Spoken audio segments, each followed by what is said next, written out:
Salut Benoît, comment vas-tu? Salut, ça va super et toi? Ouais, ça va tip top. Écoute, on t'a découvert dans la Villa des Cœurs Brisés saison 2. Pourquoi avoir choisi cette émission? Alors pourquoi la villa? Bah en fait, j'ai pas choisi spécialement. J'avais pas fait de casting ni quoi que ce soit. On est venu me le proposer en fait par le biais de Facebook. La Mhm. même semaine, j'ai reçu trois propositions pour trois émissions. Alors sorti de nulle part, je me suis dit c'est pas possible, c'est une connerie, on essaie de Ouais, faire une blague. Puis finalement non, et la personne qui s'occupait du casting de la villa, le courant passait bien avec elle, elle était plutôt sympa. ouais, Et je me suis dit bah pourquoi pas. Et ce qui a fait mon choix pour la villa en fait, c'est que vu que je venais pour un garçon, je me suis dit que c'était une grosse nouveauté. Il y a ouais, mhm. jamais eu spécialement à la télé d'émissions avec des dates pour des gays en fait. Ouais. Donc moi qui m'assumais à 100%, je me suis dit ça, si ça peut faire évoluer les mentalités, je vais le faire. Sauf qu'à l'époque, bah, je ne savais pas spécialement pour qui je venais à la base. Mhm, ouais. Mais c'était quoi les deux autres émissions?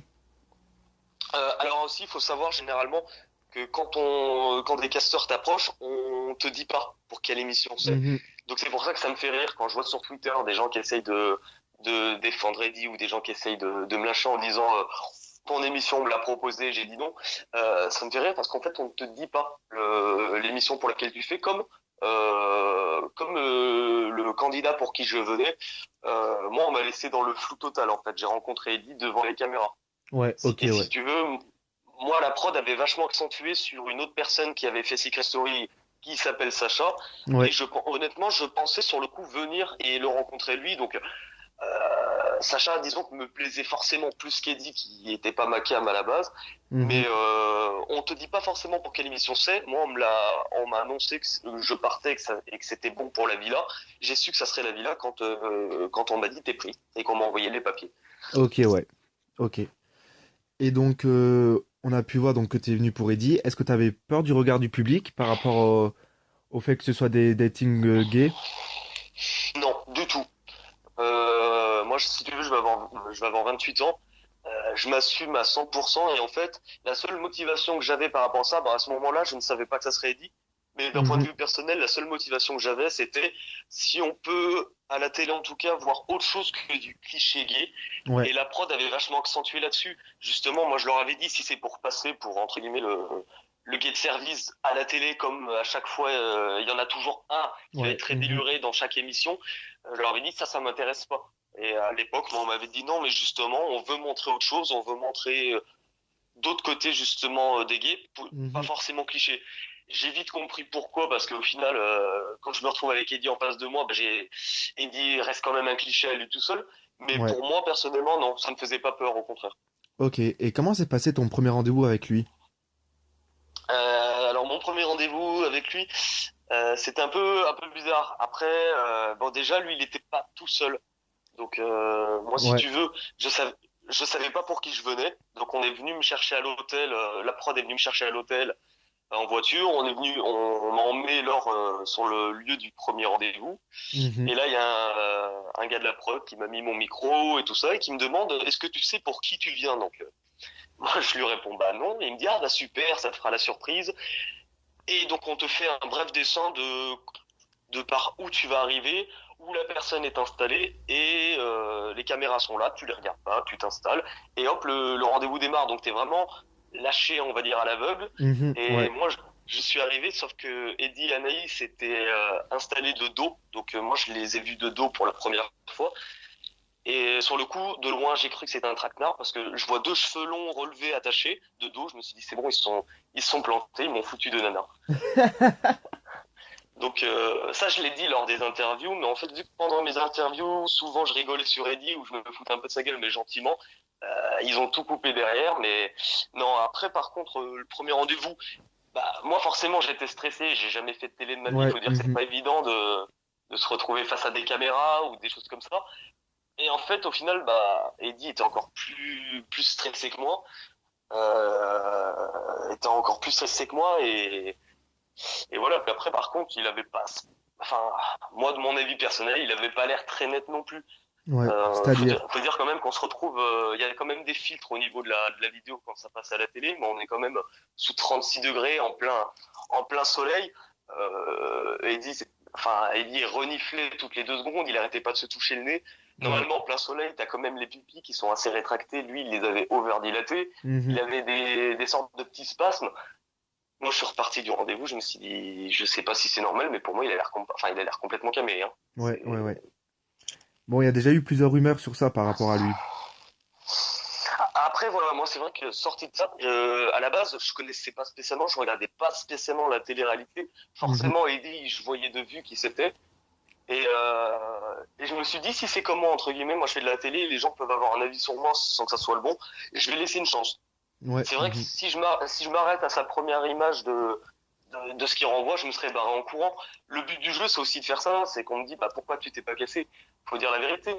On vient de contacter pour une belle aventure, tu pars, c'est des super vacances, tu te fais des potes, à l'hôtel avec les autres prétendants, on s'est super bien entendu. Ouais, T'as traversé l'océan, donc forcément, même si le mec te plaît pas, tu as envie de jouer un minimum et de mhm. rester pour le jeu, ça c'est normal. C'est clair, ouais. Ok, et comment s'est passée ta rencontre avec Anaïs? Alors je sais qu'Anaïs, elle est assez critiquée par beaucoup qui disent Aussi, ouais. qu'avec Eddie, elle mène la prod par le bout du nez ou des choses comme ça. Ouais. Autant Eddie, personnellement, je peux le critiquer parce qu'après je l'ai côtoyé et qu'il a eu des actions que j'ai pas appréciées. Anaïs, par contre, je peux rien dire sur elle. Je sais qu'elle est critiquée, mais moi personnellement, ni elle m'a manqué de respect, ni elle a été Ouais. désagréable. Mhm. Elle a été beaucoup plus accueillante avec moi qu'Eddie, elle m'a mis beaucoup plus à l'aise qu'Eddie. Donc Anaïs, c'est vrai que là-dessus, moi honnêtement, je pourrais rien lui reprocher. Ok, ouais. Est-ce que tu es en contact encore avec d'autres candidats? Alors, oui, en fait, c'est ça. Il y a franchement des candidats au niveau on va dire, des cœurs brisés, donc des célébrités, il y en a que j'ai vraiment beaucoup apprécié. Celle que j'ai le plus aimée, c'était Nathalie. Ouais. Parce qu'en fait, autant elle peut être critiquée que c'est quelqu'un qui est ultra simple, qui se prend pas la tête. Et de toute manière, je pense que ça vient aussi de l'âge ou des choses comme ça, mais c'est quelqu'un qui a rien à prouver. Elle est là Mhm. pour le jeu. Elle s'en fout. De toute manière, ça se voit dans l'émission. Elle est souvent à part. C'est souvent la personne qui est le plus souvent avec la personne qui est mise de côté. Parce que c'est leur grand jeu à tous. C'est de mettre de côté, Une soit les personne, ouais. prétendants, soit les nouveaux arrivants et de Ouais. leur faire la misère. Mhm. Nathalie, c'est toujours quelqu'un qui prend pas parti et qui est gentil avec tout le monde. Ouais. Donc, Fidji et Florian, je les ai pas non plus côtoyés beaucoup, mais ils m'ont paru franchement d'être deux personnes super simples. C'est Oui. pour ça que Mhm. ça me fait rire, parce qu'au final, les gens les plus simples et les plus naturels sont généralement ceux à qui on reproche d'être complètement hypocrites, donc Ouais, c'est c'est complètement c'est toujours comme paradoxal. ça, ouais. Mhm. Alors que voilà, bon, Eddie, je l'ai pas spécialement kiffé du tout. Jazz non plus. Enfin, Jazz aussi, puis surtout le côté vulgaire au possible. Mhm. C'est quand même une émission qui est regardée par des jeunes. Et comme Cécile l'a dit dans le bain de Jeremy Star hier, c'est regardé par des jeunes, beaucoup de collégiens, et en fait, ça donne vraiment l'impression de voir le type de personnes qui à l'époque tu pouvais retrouver au collège, qui aimaient en fait te faire la misère Ouais. gratuitement Mhm. juste pour se sentir bien. Et je trouve que ça donne une image qui est en fait super dégradante. Donc moi, je me laisse pas démonter, mais des personnes comme ça, c'est juste des pourritures en fait. Ouais. Ouais, tout à fait, ouais. Il y a une scène qui a beaucoup fait parler d'elle. C'est quand on découvre ton tatouage. Pourquoi avoir fait ce tatouage? Ah, alors le fameux tatouage de la fée Clochette. Donc en fait, ça me faisait bien rire parce que j'ai 28 ans, ce tatouage, il a 10 ans. Je l'ai fait pour mes 18 ans, donc ça fait 10 ans que Ouais. j'ai eu 10 ans pour l'assumer, tout ça.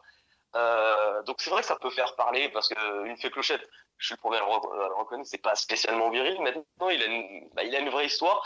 La seule chose que j'ai pas appréciée, c'est qu'Eddie en fait n'a pas donné la bonne version ou du moins la version entière de pourquoi j'avais fait ce tatouage. Moi, Ok, c'est-à-dire. il me l'a demandé en plus lors de l'épisode du paddle où je dois me mettre torse nu. Il me demande pourquoi j'ai fait ça. Et je lui ai expliqué la vraie signification, c'est que si tu veux, dans ma vie, l'histoire de Peter Pan, donc l'enfant qui veut pas grandir, ça peut correspondre à une partie de ma vie. Mhm. Et moi, en fait, j'ai beaucoup travaillé sur ça. Je suis passé par des phases qui étaient pas faciles dans ma vie, donc et c'est plus une espèce de clin d'œil. Moi, j'ai tout à fait accepté le fait que j'allais grandir, que j'allais vieillir. Et ça, je l'ai accepté sans problème. Et vu que la fée Clochette, c'est celle qui accompagne Peter Pan, c'est un Ouais. clin d'œil du fait que moi, je vais vieillir, je vais grandir, mais j'ai cette image dans le dos qui, elle, va rester telle qu'elle, en fait. Ok, Donc, d'accord, c'est ouais. plus par rapport à ça. Et Eddie, lui, s'est arrêté il a le syndrome de Peter Pan, il veut pas grandir, bim, point barre. Ouais, voilà, Il a encore raconté un truc qui est pas vrai.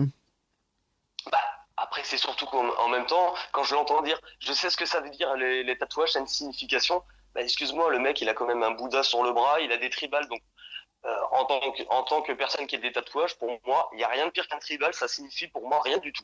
Mhm. Maintenant, si pour lui ça lui convient ou que ça signifie quelque chose, eh ben, il y a pas de problème. Mais moi, ce tatouage, non. Puis, comme on me l'a dit lors du débrief où on m'a demandé de faire une intervention par téléphone, je ne m'étais jamais rendu compte, mais c'est vrai qu'en 10 ans, jamais ça m'avait posé de problème pour une rencontre avec un mec ou quoi que ce soit. On Ouais. s'est jamais arrêté à ça et on s'est toujours arrêté en fait à ce que je dégageais ou à ma personnalité. Mhm. Ouais, ouais. Et c'est pas un tatouage qui fait de moi un mec efféminé ou délubré. Non, du tout, ouais. Ouais. Et il y a quelques semaines, t'as fait une vidéo pour Jerem Star concernant Eddie, justement. Pourquoi cette vidéo? Ouais. Alors pourquoi cette vidéo? Parce que je l'avais pas fait juste avant. Si tu veux, déjà lors du débrief. Lors du débrief, j'avais déjà pu entre guillemets un peu confronter Eddie. J'avais été légèrement piquant pour le mettre face à ses responsabilités en lui disant que moi quand je l'ai rencontré, je m'étais pas arrêté à son image et que j'avais creusé alors que lui, en fait, n'avait rien fait.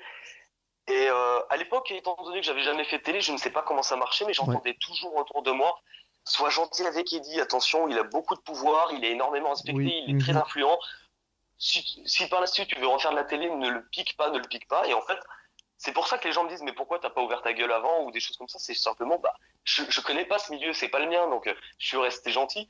Et au fur et à mesure des images, quand j'ai vu la diffusion, où c'était surtout le jour où j'ai vu quand Eddie balance et qu'il pense être en off, et il balance à d'autres candidats, j'ai beau être gay, mais je suis un peu homophobe, ça, c'est exactement en fait ce qu'il a fait ressentir pendant toute l'émission. Et d'ailleurs, ça se voit, ne serait-ce qu'avec son deuxième prétendant. Eddie, en fait, c'est quelqu'un qui est entièrement faux et qui est Mhm. absolument pas venu pour chercher l'amour.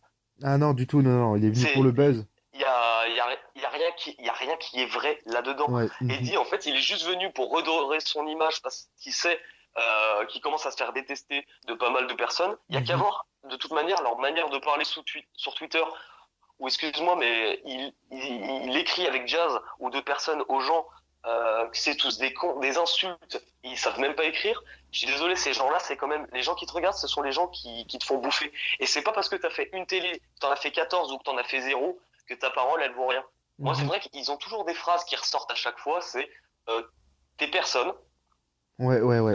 tu cherches le buzz ou t'es hypocrite, bah, à un moment donné, s'il faut avoir fait 14 télé pour avoir le droit de parler, non. Enfin, moi, j'assume tout à fait. C'est pas parce que j'ai fait 3 passages à la télé que je suis devenu quelqu'un. Je considère être personne, mais eux aussi, c'est personne. C'est pas parce qu'ils ont fait de la télé que c'est devenu des dieux. Et C'est ma clair, parole, ouais. elle vaut pas moins que la leur. Mhm. C'est tout simplement parce qu'ils ont fait plusieurs téléréalités, et tu vois, ils ont fait des téléréalités qui sont pas mal regardées, donc ils ont directement pris la grosse tête. C'est juste ça. Bah, oui, mais je pense que ça se ressent. Le problème, c'est que les personnes, ce qu'ils aiment aussi à la base dans la télé-réalité, c'est de voir des personnes qui peuvent leur correspondre, sur lesquelles ils peuvent C'est s'identifier. ça, ouais. Au fur et à mesure, des personnes comme Eddie ou Jazz, ça devient juste des caricatures en fait. Mhm. C'est des pâles copies de la petite racaille ou pour Eddie, bah, du gay complètement déluré. Ouais. Mais Eddie, de toute manière, il le dit. En fait, il le dit dans off, il ne supporte pas les gays. Il y a qu'à voir son comportement en fait. Et c'est là où beaucoup de gens ont fait l'erreur quand on me dit mais t'as juste les boules parce qu'il t'a pas gardé ou des choses comme ça. Ou alors il a le droit d'aimer les mecs virils. Mhm. Tu peux être gay et aimer les mecs virils et toi être efféminé. Alors ça, il y a aucun problème en fait. Je lui reproche pas d'aimer les mecs virils.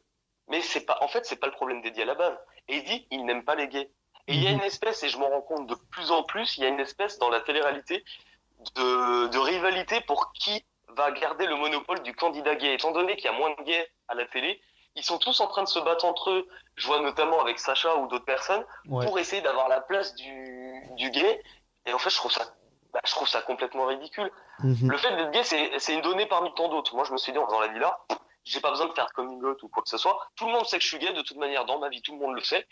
Et il n'y a pas de souci, puis on passe à autre chose. Et Ouais. de les voir se batailler, alors qu'Eddie, de toute manière, ouais, il supporte pas, il a envie d'être le seul. Et Eddie, son gros problème, c'est qu'en finale, il lui faudrait un hétéro, tout simplement. Mhm. Mais après, il a pas de vraie problématique. Au final, il s'attache bien plus au physique que la problématique de Vincent, qui s'attache lui aussi trop au physique. Eddie, la première chose qu'il va faire, c'est regarder les manières du mec, ou ne serait-ce que le faciès, et il va complètement le descendre. Ouais, ouais, ouais. Il y a rien de sincère chez lui, hein. Mhm. Et t'as parlé de Sacha justement.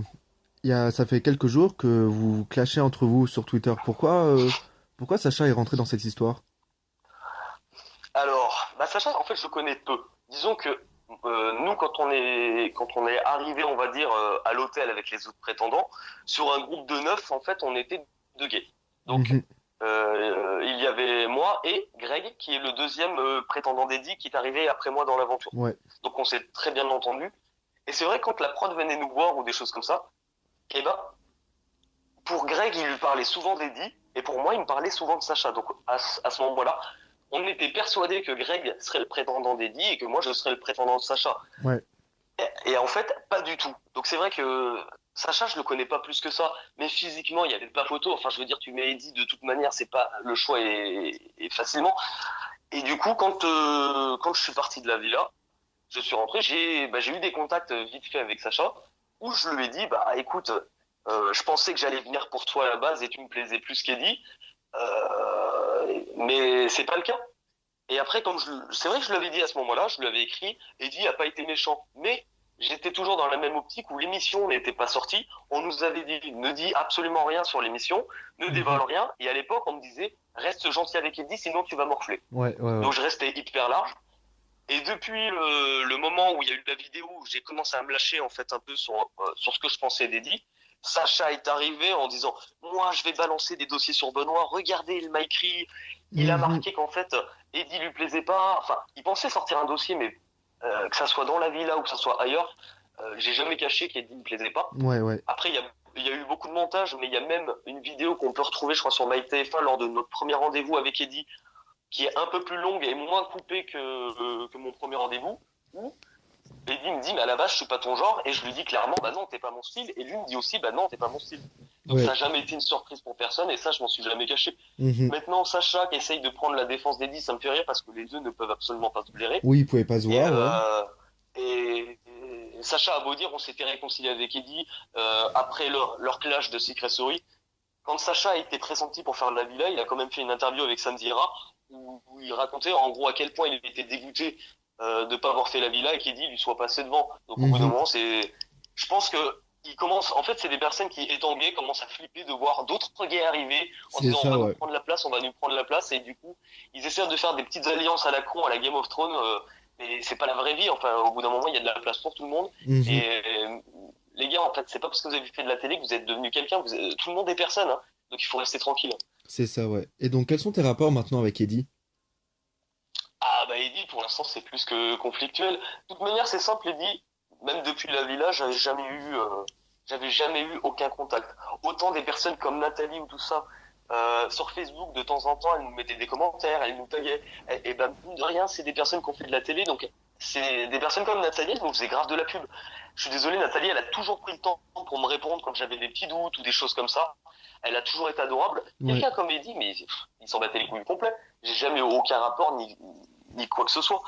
Donc Et, Eddie, disons que pour l'instant c'est très froid, mais après moi j'assume de dire ce que je pense et ça me mhm. pose pas de problème. Donc Ouais. si pour eux ça signifie chercher à faire le buzz sur le dos de quelqu'un, de dire ce qu'on pense, il n'y a pas de souci, j'assume, mais je dirai ce que je pense. Les seuls échanges que tu as eu avec Eddie, c'est sur Twitter quand il a commencé à te clasher en te disant Oui, que t'étais un bouffe-couille. voilà. Donc faut savoir en fait que moi par exemple Twitter je connaissais pas. Et on nous avait dit quand vous avez fait de la télé, mettez-vous sur Twitter, c'est bien, c'est comme ça que ça marche. Donc je commence à comprendre. Mais sur Twitter, les gens sont plus ou moins exécrables. Et par contre, je trouve qu'au niveau de ces semi-people de télé-réalité, sur Twitter, c'est là que tu te rends compte vraiment de leur manière d'être.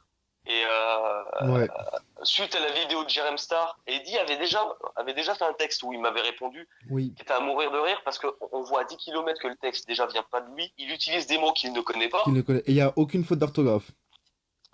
Bah si, en fait, c'est ça le problème, c'est qu'il utilise un mot qui est très bien fait, qui a été très très bien écrit, avec des mots qu'il connaît absolument pas, mais qui est bourré de fautes. Et c'est ce que Jérôme Star lui avait reproché, c'est que c'est son agent qui lui a écrit, mais si en plus c'est pour faire Oui. un texte Ouais. qui est bourré de fautes, il y a aucun intérêt là-dessus. Et en fait, c'est là où on se rend compte du vrai visage des personnes. Ils insultent leurs fans, ils leur disent oui, j'ai changé, et alors, enfin, vraiment des fois, mais des insultes, je vous emmerde. Ouais, ouais, Moi, ouais. je préfère toujours. tacler quelqu'un sur la subtilité. Et je suis désolé, c'est un milieu de télé-réalité. Il faut pas s'offusquer que tu piques les gens. C'est comme ça que ça marche maintenant. J'ai jamais insulté personne. J'ai jamais, au niveau des propos, je préfère le faire avec humour et les remballer avec de la répartie plutôt qu'avec des insultes. C'est clair, ouais. Et donc, est-ce que tu penses refaire de la télé-réalité ou ça t'a dégoûté? Et ben, à part Eddie, qui lui m'a dégoûté en tant que personne, faut pas croire que je suis quelqu'un qui passe mon temps à gueuler ou tout ça. Moi, franchement, j'ai passé mais une super aventure. Ouais. Je me suis fait franchement de super bons potes, que ça soit dans les prétendants qui étaient avec moi. Je suis toujours bien en contact avec Romain, par exemple, qui lui était le prétendant de Nathalie, De qui est Nathalie, ouais. franchement un mec en or, Ouais. ou Nesma, qui était la prétendante d'Anthony Mhm. pour l'épisode du paddle et qui maintenant est parti dans les anges. Ça, c'est des personnes que j'ai revues en dehors, qui ont toujours été là pour moi, avec qui j'ai toujours pu avoir des échanges. Donc non, c'est vrai que ce milieu ne se limite pas qu'à des personnes pourries. Il y en a beaucoup, mais tu peux aussi faire des super bonnes rencontres. Ouais. Et donc, si on te propose par exemple de faire les anges, quel serait ton enjeu pro?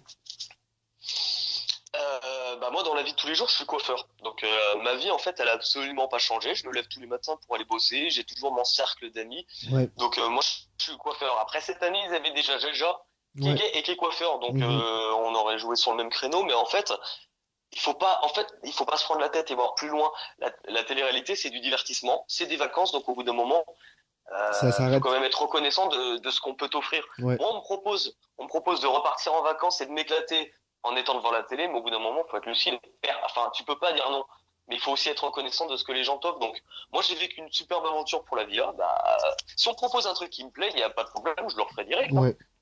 Ok. Et maintenant, quels sont tes projets? Quels sont mes projets? Bah, comme je t'ai dit, c'est vrai que ma vie a pas changé. Ouais. J'ai pas assez trempé, on va dire, dans le milieu de la télé-réalité pour savoir exactement comment ça fonctionne. On va dire, Mhm.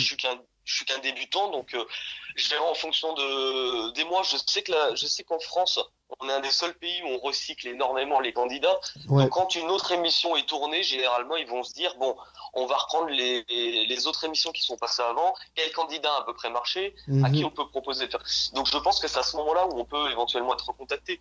Après, par contre, bah, je cours pas on va dire, à la célébrité ou à faire tout et n'importe quoi. C'est C'est sûr clair, que ouais. faut être lucide, ça te permet de gagner de l'argent facilement et de partir en vacances. Donc, faut être Mhm. reconnaissant de ça maintenant. En fonction de ce qu'on peut me proposer ou pas, bah, je verrai si ça me tente ou pas. Ouais. Est-ce que tu as un mot à faire passer pour les gens qui te soutiennent?